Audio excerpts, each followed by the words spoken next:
Bigger talks, bigger talks. We back again with another episode.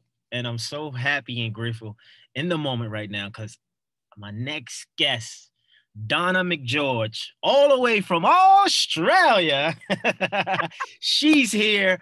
She has a new book out, One Day Refund. She's all about productivity and preaching less is more and just being a phenomenal human being, but being productive. I think a lot of us are busy, but we might not be productive. So we're going to talk about productivity, using your time wisely, and giving a refund on your time and your day so you can have fulfillment. And we're just going to get right into it. So, Donna, thank you for being here today on Bigger Talks. How are you doing? How are you feeling? Talk to me. I am doing and feeling great. Thanks, Eric. And thank you so much for having me. I'm thrilled to be with you today. Yeah, well, thank you for being here. I have a few topics and things I want to talk about, but where did productivity and managing your time start for you? At what age? What phase? How did this even come about? I suspect I might have been born with it just quietly, but it probably came about mostly because my dad was in the Australian Navy, so we had a bit of a military upbringing, and that meant lots of things. So it meant, first of all, the structure and order that comes with military lifestyle, moving around a lot, always being the new girl at school, so having to be quick to adapt and figure out what's happening. And I was talking to my mum about this recently, and she said, yeah, we had to live a pretty lean lifestyle because we moved so much that we'd be packing up houses and there was never room for extra stuff. So that kind of led to, I think that's where it all started, but then that led to having a bit of a mindset of no nonsense, get stuff done, lack of attachment, focus, and here we are getting interviewed because I've written books on the subject. So it kind of, that's the short version anyway. Yeah, I like that. I mean, military structure makes sense. Get up at a certain time, make your bed, brush your teeth, wash your face, cold shower, whatever. Go hit the deck or hit the gym. So moving into the next question. So you said productivity. Why productivity and not progress from your perspective? Oh, gee, that's a really good question because I don't know how to separate those really. So a good friend of mine wrote a book where he talked about the things that motivate people in the world are purpose and progress.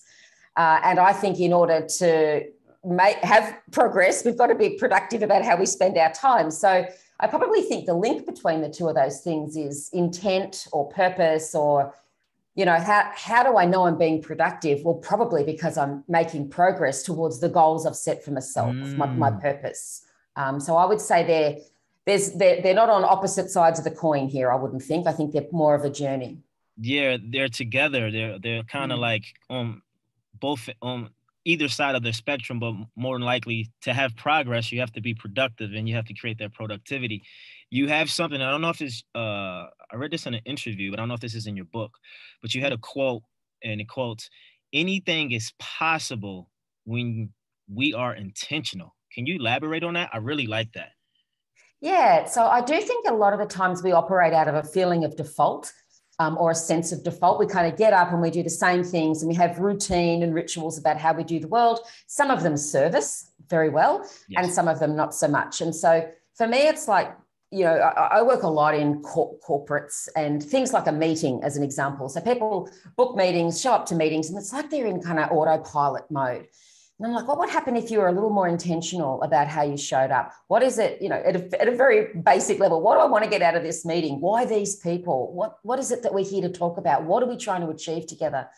And so I think anytime we set an intention, I think that precedes just about anything, because then how do I know I'm being productive and making progress, to use your previous question, if I've got solid intention. Solid intention. And for the listeners and the people who are going to be watching this, what is the intention individual needs to have to be productive? If you were, if it was me and I just came to LA and I'm here for grad school, but I want to be productive, what intention must I have to have that productivity? Is that even a thing or? Oh, look, I think so. And it's always going to be different for everyone. It's like, so if you've come to grad school in LA, my question would be, what's your intention with doing that? What are you planning to do with that study? Where are you headed? If I was to be very specific about it, I'd say you want to be thinking maybe 2 or 3 activities ahead of where your current one is. So if I'm studying now, it's to maybe get a great job, and if I want to get a great job, then what comes after that? So it's that's for me what I feel like being intentional is about. Yeah, it's kind of like having a game plan or a big picture Yeah. or a big vision, because I feel most productive when I'm getting things done, right? So my intentions when I awake in the morning, the first thing I do is I meditate. After I meditate, I do affirmations. After affirmations, I pray. After prayer, I do declarations. And after that, I take my vitamins, I drink my water, then I'm off to the gym. Oh, by the way, I forgot, I make up my bed, right? So with Yes. those, so with those few things, my intention is to be productive every day, but that gets the ball rolling. That brings momentum. I know some people, they might not have a routine in the morning. They might not have things to get done other than take a shower, wash their face, brush their teeth, maybe watch the news or read the newspaper, and they're off to work. So with your book, One Day Refund, for the people who are going to purchase this book and people who want to purchase the book, where does it start? What's the beginning or what's the first chapter that you hone in on to get people into their productivity space? Yeah, look, there's so much in what you just talked about there. First of all, having some kind of morning routine is I think really useful, and because it gets your day started in a positive way. So all of those things you talked about, all those rituals, routines that you have, they start your day in a more positive way. And the intentional aspect of it is that you're in control of the start. You're determining how you want your day to start. And so for other people, I've got to tell you, I stopped watching the news in the morning several years ago because I realized I was starting my day outraged, because I'd hear something on the news, I think that's outrageous. And so now I'm angry starting my day. Yes. So all of those things you do are right on. The other thing I'll talk about is, a lot of people say, oh, I'm just not motivated to do this or that or whatever. And so I think it starts with momentum. So you said this, those activities create momentum. Yes. For a positive day or for a potentially positive day. So I just want to touch on those couple of things. In terms of the One Day Refund, the first thing we have to do, I always say, is just stop. So we operate, we're 100% on 100% of the time, and we go, go, go. And it's almost like over the last maybe 50 to 60 years, we've been increasing in speed and pace at which we do the world. And so I say, tip number 1 straight up is just stop. Stop. And STOP. breathe. Stop. That's it. Just stop. Take a big breath. And just choose your rhythm rather than being driven. Ooh. Oh, say that again. That's a bar. Oh, you like that? I love that. I think we're in the studio. Say it one more again. Pretty, please. Rightio. So you choose your rhythm rather than being driven or pushed by others. Yeah. Right. And so I'm a very driven individual. So for someone who's naturally driven, what should be my rhythm, or what is a rhythm for an individual when we want to be productive? Yeah, I think, well, again, it's all different. We're all gorgeous, unique, beings. So it's always going to be different for those. So the pace at which you operate could be faster, slower to someone else's pace. Yeah. So the trick is, ask yourself, do you feel overwhelmed? Do you feel out of control? Do you feel like you're at risk of failing at the important things? Do you feel like everyone always wants a piece of you? Do you never get a break? Do you not have any thinking or breathing space? And if the answer to any of those is yes, then you're being driven by a rhythm that may not be working for you. And I would say stop, breathe, and what's the pace at which I want to operate today? Now, this just happened to me this week. I've got a client in an organization, and he's just joined, and he's frantically busy, and he's trying to do all the right things and add value. And when I talk to him, I can feel my pace increase and my breathing increase. And I'm like, oh, I've got to slow down, because he then begins to drive my pace, if you get that. So I think it's around not being at the mercy of the pace of the world or at others, and what's the right pace for you. Yeah, that is so, thank you for being so transparent, because I had a taste of that this morning, as I was telling you before we got on here. I had a lot of things early this morning. I woke up 5:30, did my morning routine, worked out. I had a call at 8, right? I had got a late last minute audition that had to be submitted that I wanted to get done before 9, right? Because at 9 I had a call, right? Then from there I had an interview at 11. But in that moment, to go back what you said previously, I was in the moment saying, Eric, take a deep breath. You have more than enough time. Relax. So the 9 o'clock, actually the schedule got confused and things was off. So I was like, oh, I got some grace. So now I have more time to submit my audition or whatever the opportunity was.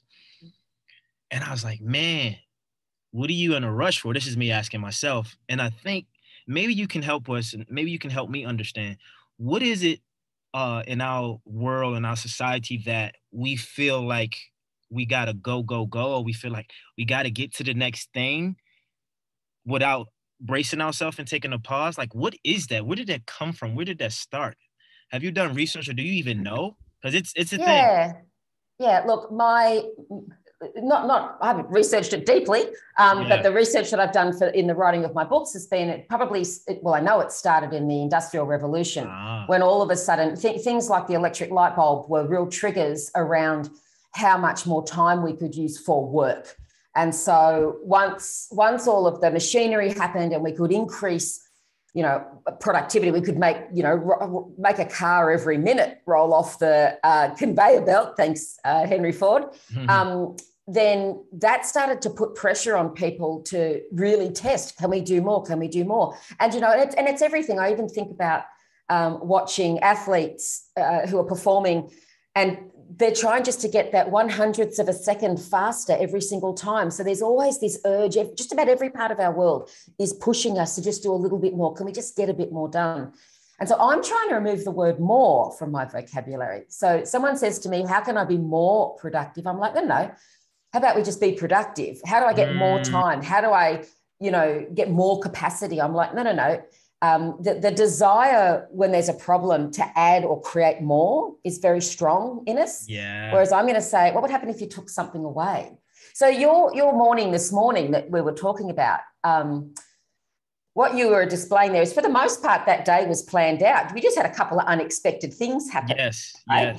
yes. And that created a feeling of, oh, gee, have I got enough time for this? But that's actually what I preach, is having the kinds of days where you have what I call adaptive capacity.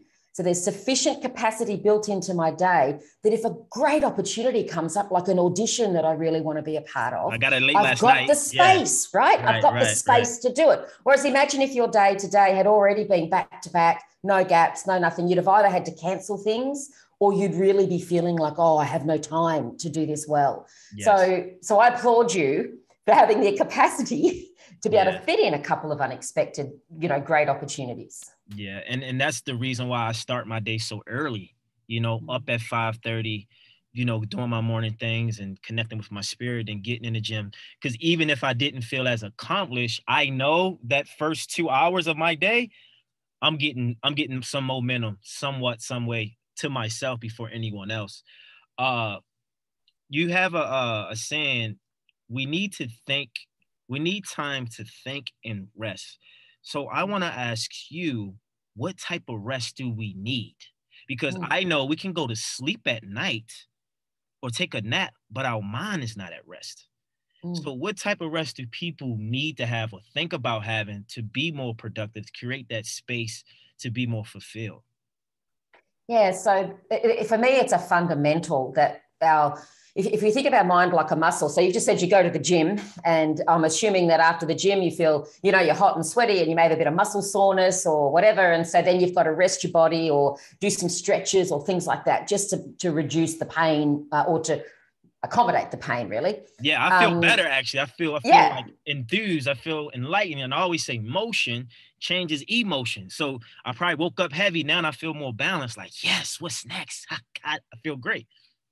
But you couldn't work out all day, every day, right? No, you can't. You'd end up exhausted, right? So this is what we do to our brain. So if we think of our brain like the way we would go to the gym, it needs to rest, to recover, to be able to then work again when we do it. So no one that I know of works out all day, every day. Maybe there's some people out there, but not that I know.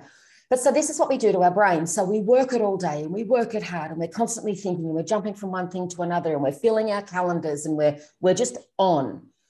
And what we're not doing is we're not letting our brain have breathing space. So there's certain brain waves that operate. If we hook you up to a monitor, it'd show us the various brain waves. And so this being on, jumping around, doing things, being alert and attentive, that's beta brain waves. But our alpha, theta, and delta brain waves are the ones that happen when we sleep. Alpha brain waves are the ones that happen when we, for example, when we daydream. And there's a lot of research now that says even just daydreaming, slowing down. So when you meditate or even do prayer, chances are you're accessing your alpha, maybe even theta brainwaves, which means you're just slowing your brain down and giving it a chance to rest before you then go back up again and start doing. Oh, interesting. You just gave me, because I always meditate. And to be quite honest, I always meditate before my speeches or before I do a podcast. So I meditated for like 12 minutes before we got on today, because I had to bring myself back to ground one and ground myself and say, okay, I have an interview. Woosah. She's lovely, Miss Donna McGeorge from Australia, One Day Refund. She's going to give us information for the podcast to change and enhance our situation, because we need more rest. We need more time. And you did say in the article that even daydreaming on a train or bus, instead of like being busy on your phone, actually creates more productivity when you get back to work or when you get to work. And I was like, that's fascinating, because sometimes I'm out looking in space, just I'm not really there in the moment, but I'm there. Well, we've become a bit addicted to activity. And so it's almost like if we're not doing something, we're saying, oh, this is a waste of time. Where I should be doing something every minute of the day. But I'm like, no, I stopped listening to podcasts and audiobooks and stuff when I was going for walks. I still listen to them at other times, but going for walks because I wanted to have that downtime, give my brain a rest, daydream, be in nature, breathe in the air and take notice of what's around me. Whereas it's just so easy to just be constantly putting info or stuff in the brain, That is so powerful. And I want to know, is there something in the book? Because in all my time of researching, reading books, listening to podcasts, audiobooks, I've never heard that ever in my life. Giving the brain time to rest. Because even when I go into nature and I'm walking barefooted in nature to ground myself, to heal my body, I'm listening to a podcast, or I'm listening to like healing frequencies or whatever, right? But there are moments where I'm like, you know what? I want to be a cappella today. I don't want to listen to anything. I just want to be. And I think that's really big to people listening. We have to dedicate time to not be active in anything. No phone, no music, no TV, no talking to anyone, no writing, just be, and just let our brain just rest. Even though most of us, we're compulsively thinking a lot or thinking about things. When you do your walking, what are you thinking about? Are you thinking about the moment, the day, or are you just kind of just experiencing what's in front of you? Because I think letting the brain rest is so powerful, and I love that. So thank you for that, Jim, because it helps. Yeah, look, when I'm walking, I'm just letting my mind wander. And it just goes where it goes. And sometimes, look, to be fair, I have ideas for books or articles or blogs. And so I'll be walking along and I'll go, oh, gee, that's a great idea. So just in case anyone thinks I'm totally switched off, I'll still grab my phone and I'll just make a note that, oh, that's a great idea for a blog. Then I put the phone back away and keep walking. So sometimes I capture. So the interesting thing, the alpha brainwaves is where creativity sits, which is why we sometimes do our best thinking or have our best ideas immediately after a meditation, or immediately, like when we're in the shower, or that's what I was going to say. When I'm in the shower. And that's when they're active. My brain is wondering, and I get the best quote, or I know what I'm going to post today, or the caption, or, I just got to, and I'm like, but I'm in a shower and I'm not thinking about anything. I'm just there. My brain is just, and things are just coming to me. So Yeah. the And shower that's is because your important. alpha brain waves have been let out for some air. And Got it. that's what they do best is they solve problems, they come up with ideas. And so when you give yourself space to daydream. Now, just on this, I read a book recently, and I'm looking over my shoulder because my bookshelf is Yeah, up that's a here. nice bookshelf. Oh, thank you. And with all my you books. have two other books or three other books. I like the titles of I've your got books. two other books in this series. Yeah, yeah. And The book I want to tell you about is called Think Like a Rocket Scientist by Ozan Varol. Really great book where he said, I expected it to be all about, when you want to think like a rocket scientist, grab a bit of chalk up to a blackboard and do a bunch of, calculations and things. yes. But actually he said most rocket scientists sit back in a chair with their hands behind their back and let their minds wander, because that's how they come up with ideas and solve problems. And he said, then they go up to the blackboard and work it out. And so I was like, so in order to think like a rocket scientist, which is, we always think of them as the geniuses, we should be resting our mind more and letting it wander. That yes, because there's a step or way when you're manifesting something, there's laws called the law of least resistance, the law of least effort, right? And what they say is that, okay, if you do all the work, for the meditation, the affirmations, the prayer, whatever you do to kind of manifest, but when you meditate and the brain is at rest and you just let go, those things you aspire to have or desire to have actually come into your vortex at some point when you're not thinking about them. I get my biggest opportunities when I'm not thinking about it, right? When there's not so much energy on. I might be talking to you on a podcast and like, hey, yeah, Donna McGeorge, one day refunding. I could be getting the biggest opportunity somewhere else because my energy is not so engulfed in that moment. I'm just letting it all be. And it's so beautiful. Or you're dating someone or you're in a relationship and you're always thinking like what they're doing. But when you're not thinking about them, they could be texting you or calling you. So it's that polarity of just letting go and wandering. It is. It's interesting. So I write my best, or the articles or the blogs or whatever that get the most amount of hits from me are the ones that I write when I put the less amount of thought in them. They kind of come from a flow perspective. So I just write, I've got to get this done. Don't really think about it and boom. So it's in effect, this is the dichotomy of it. It's kind of like the opposite of intention. So the intention is to write a great blog, but I'm not kind of thinking about it word for word. I'm just like, I've got to write a blog today. I'll do it about that. Boom. And they're the ones that seem to just come from source, wherever, that just, in through the head, out from spirit through the head, out through the hands. Yeah. And I think we're getting to something right here. This is very fascinating because when I used to play basketball, I played my best games when I didn't care. I didn't think about the next play, how I was going to perform. I just was free. I didn't care about making a mistake. I was just in it, right? But I also know I always say, what we get rewarded for in public is due to what we're practicing in private, right? When we're by ourselves. So if you're an author and you're, consultant and business person, you're doing all your work behind closed doors, you're doing what you got to do, right? So then when you show up to a speech or you show up to a podcast, everything you worked on, because you're not thinking about it, is still in your subconscious mind. It just comes out because you did the work. You don't have to be, I got to write a great blog. I got to have a great speech and then I got to be great. And it's like, no, that's the intention. So when you get there, it just comes out of you because you already put in the work and you allow it to happen instead of trying to make it happen. And I think that controls how productive you can be when you let things happen. And from a brainwave perspective, it's what alpha brainwaves help us do. And Mikhail Csikszentmihalyi, who talks about flow, if he was here right now, he'd be chiming in saying, yes, that's flow. That's flow what I mean by flow. Yeah.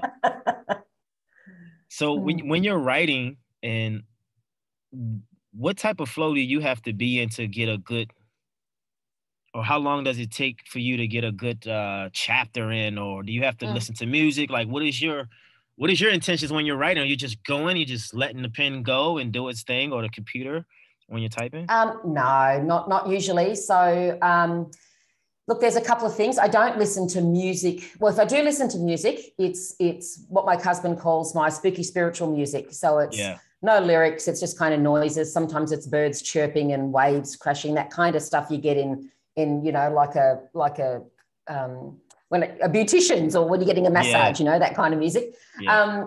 But my belief is that momentum trumps motivation.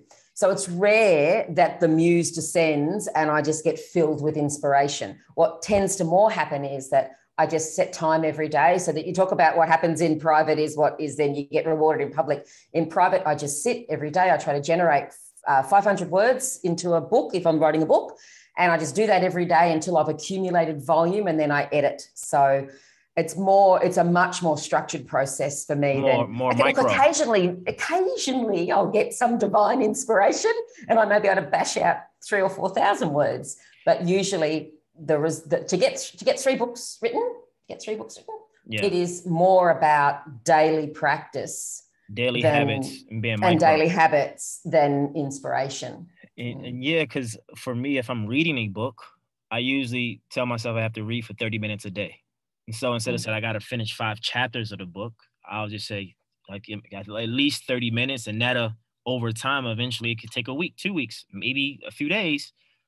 I'll be finished the book because I'm taking those habits.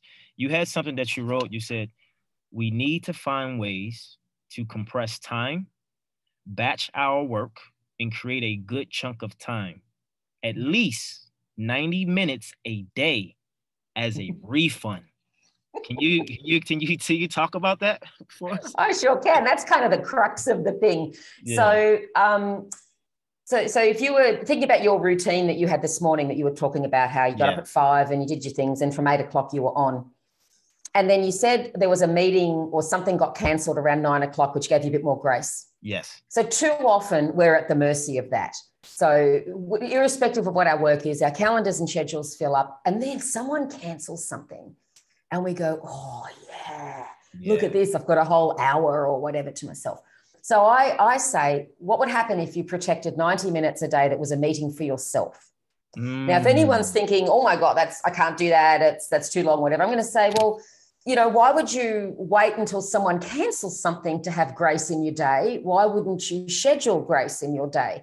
And you can look forward to it. So you pick the time of day that you want to do it. So maybe 3 o'clock in the afternoon or 2. I know I've got a meeting with myself now. If you can't manage 90 minutes, do an hour, whatever works for you. And then, you know, I've got an hour coming up that I can look forward to, that's just mine. No one wants a piece of me. I get to choose. I could either go for a walk, meditate, I could goof off if I want, or I can do a piece of work that's really important to me, but it's my time. And so I call it a refund because too often our time is taken from us. And it's like, well, how about you just take some back for yourself? You get to choose.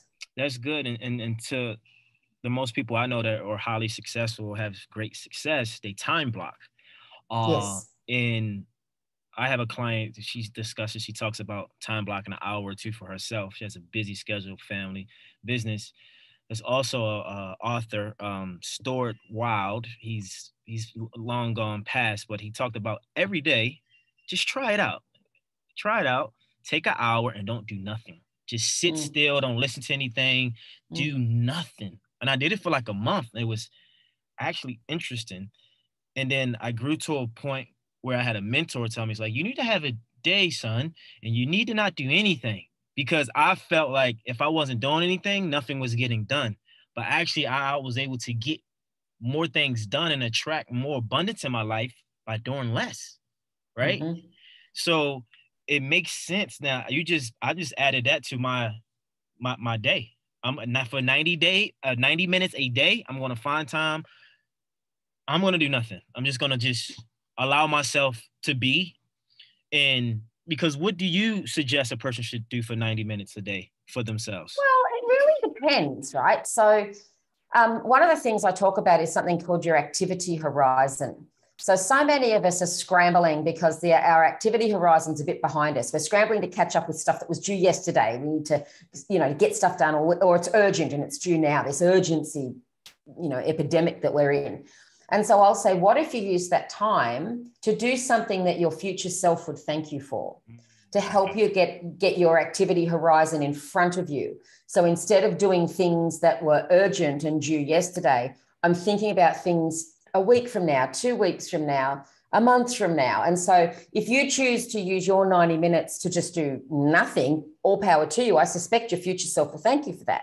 Someone else might use it to say, you know what, I know I've got a big project coming up in a couple of months. I'm just going to start mapping out what that might look like, because that then starts their brain, puts it in their brain, starts thinking about it in the back of their head over time.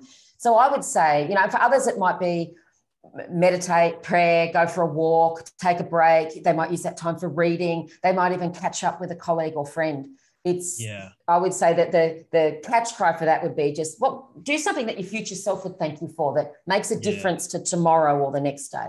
And then, I believe the intentions of that alone will allow you to be more productive and have more momentum and progress.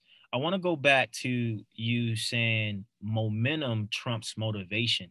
Can you peel that back a bit and elaborate on what you mean by that? Yeah. So, if we talk about writing a book, if I wait for inspiration, I'm not going to write until I feel inspired and motivated. Yeah. I don't think I'd ever get a book written.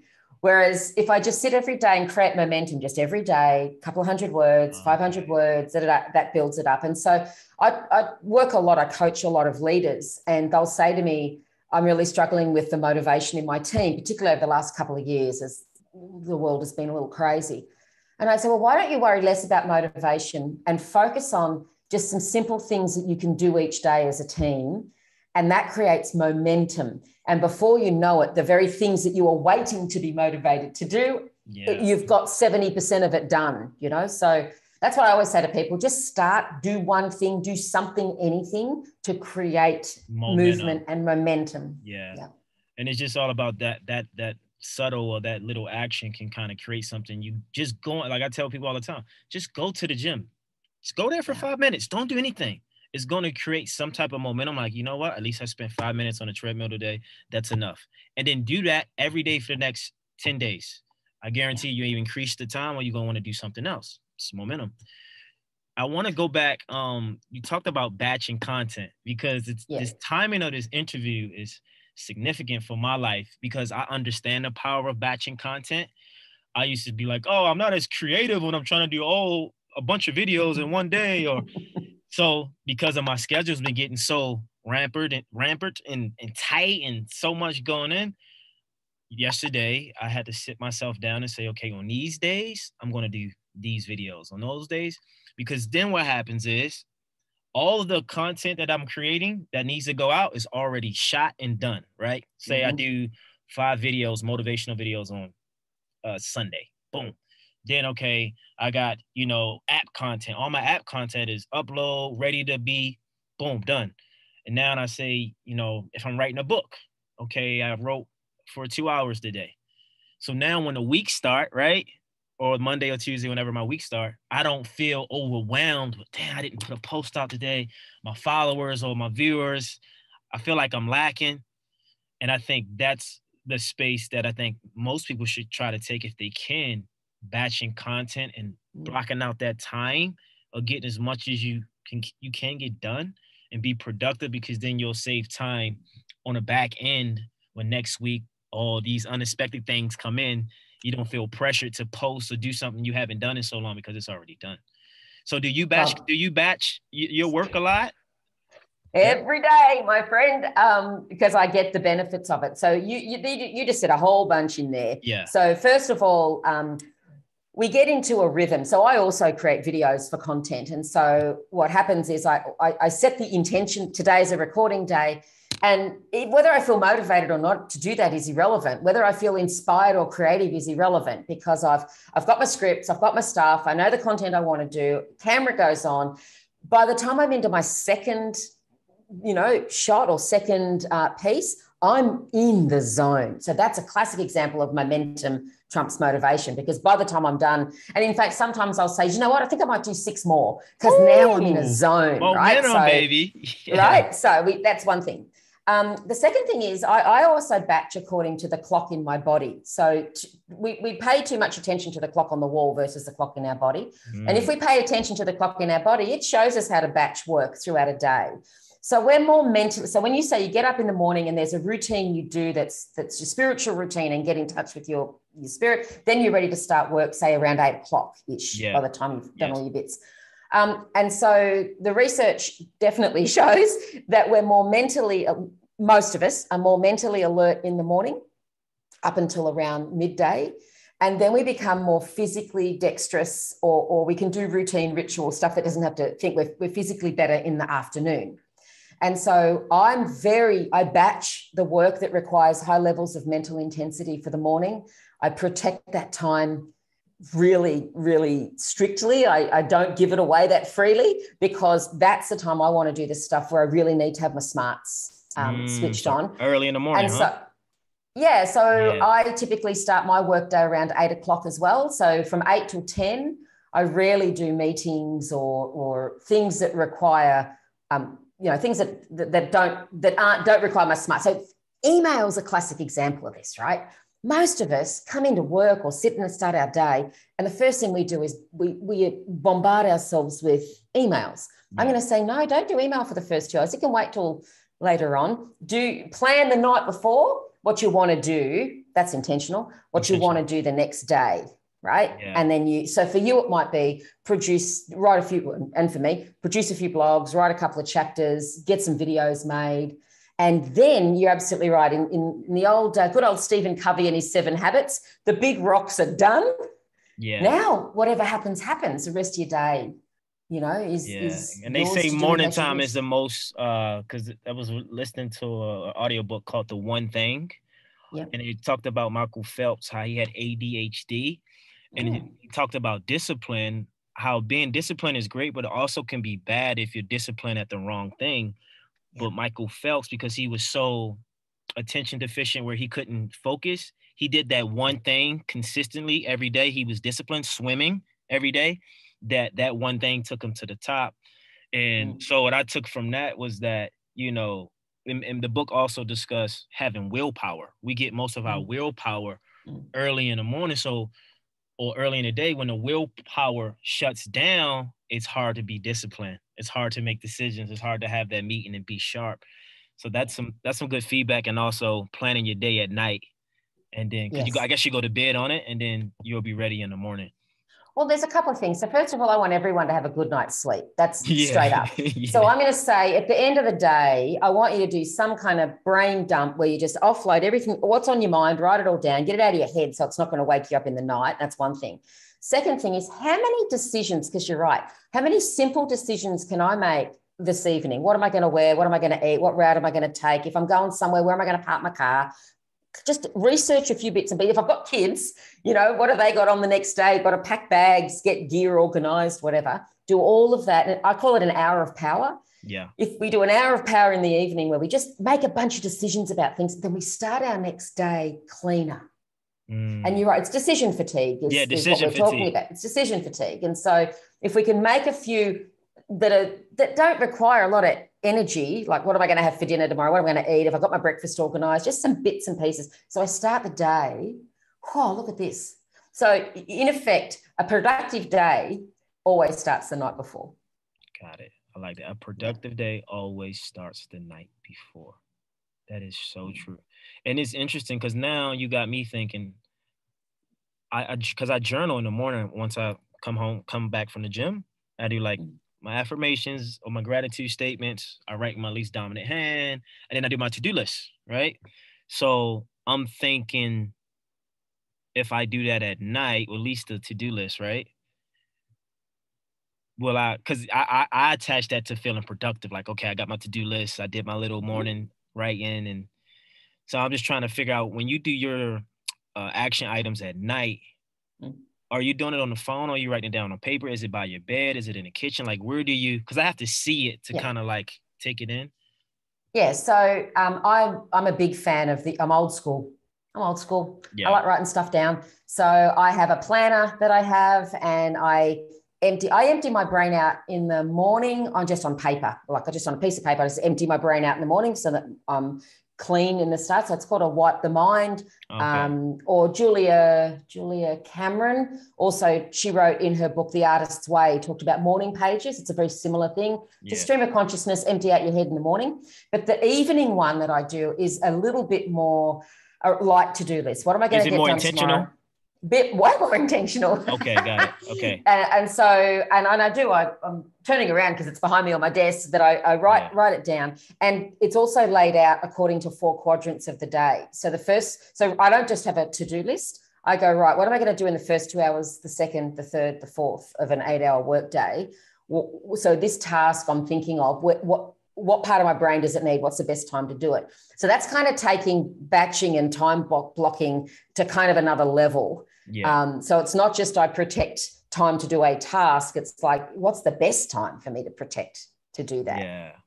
And, and time is all we have, at the end of the day, because time is forever going and moving. And within that time, we have to be the most productive. And I think, most of the world, I want to say most, just about enough of the world is not getting as much done as they could because they don't have the resources, they don't have the tools, they don't have the information, or they don't have your book, The One Day Refund.